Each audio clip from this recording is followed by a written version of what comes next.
Presenting the widescreen series from Fox Video. Most movies currently available on video have been modified from their original theatrical format by a process known as pan and scan. With these standard pan and scan videos, you're only getting half the picture. With the full aspect ratio of the widescreen series, you'll be seeing the complete on-screen action as originally shown in movie theaters without panning or scanning.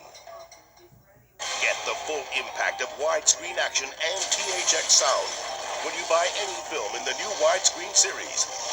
Speed, True Lies, The Last of the Mohicans, and The Abyss. Now you can experience right in your own home all the action, adventure, and special effects of these films in their full-size widescreen format as they were originally shown in theaters. What do you think? You're the expert. I just work here. Plus, all 4 films have been digitally mastered by THX for superior sound and picture quality. So get the complete picture, add to your collection with one of these 4 great action films: Speed, True Lies, The Last of the Mohicans, and The Abyss, and experience the impact of widescreen. Anything less is simply just that, the widescreen series. Look for other films coming soon from Fox Video.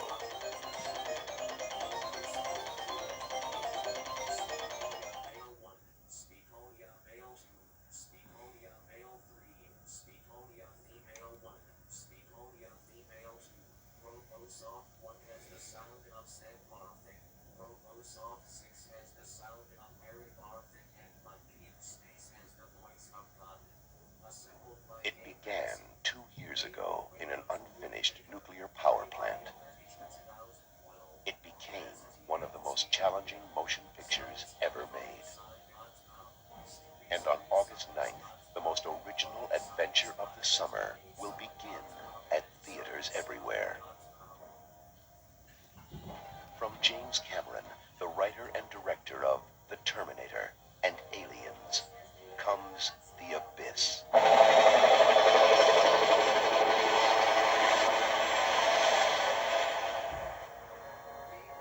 God, I hate that bitch. Probably shouldn't have married her then, huh? Hang on, gentlemen.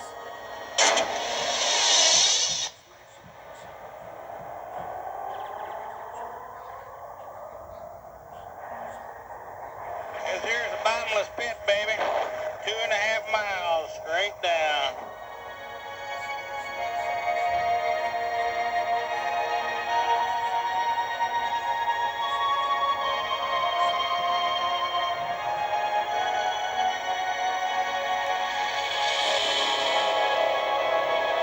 It was alive, like a dance of light. It was the most beautiful thing I've ever seen. I don't think they mean us any harm. I don't know how I know that.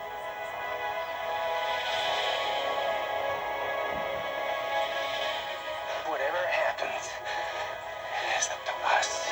That guy scares me more than anything that's down there. But we all see what we want to see.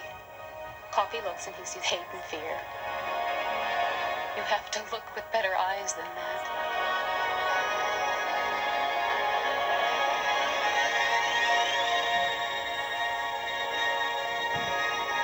Talk to me, Bud, please.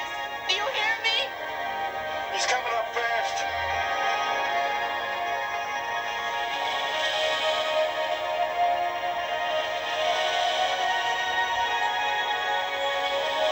I need to know if you're okay.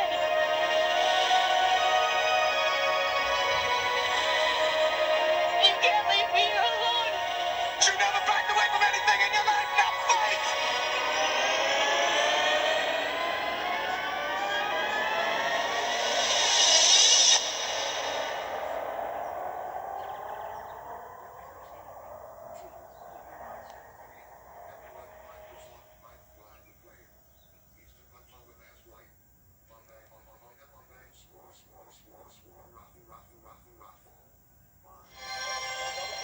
Okay, guys, let's put the cameras in the water, please.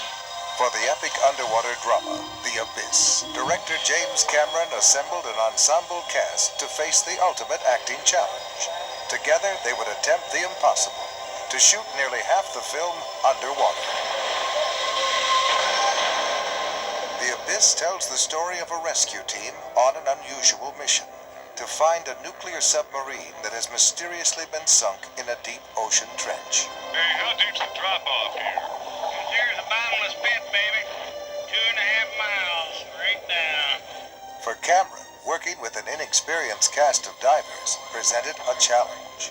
The classic problem with taking cast into the water is survival to script. It's very hard to get someone past their immediate survival to the dramatic requirements of the shot that you're trying to do. Since much of the cast had no prior diving experience, they were put through a grueling training course to ensure their safety.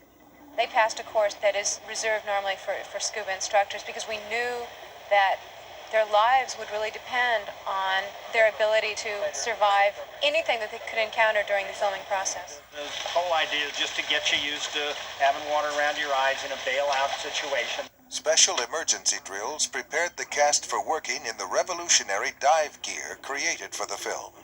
Unlike the equipment used in normal sport diving, this gear is designed for exploring the far depths of the ocean floor.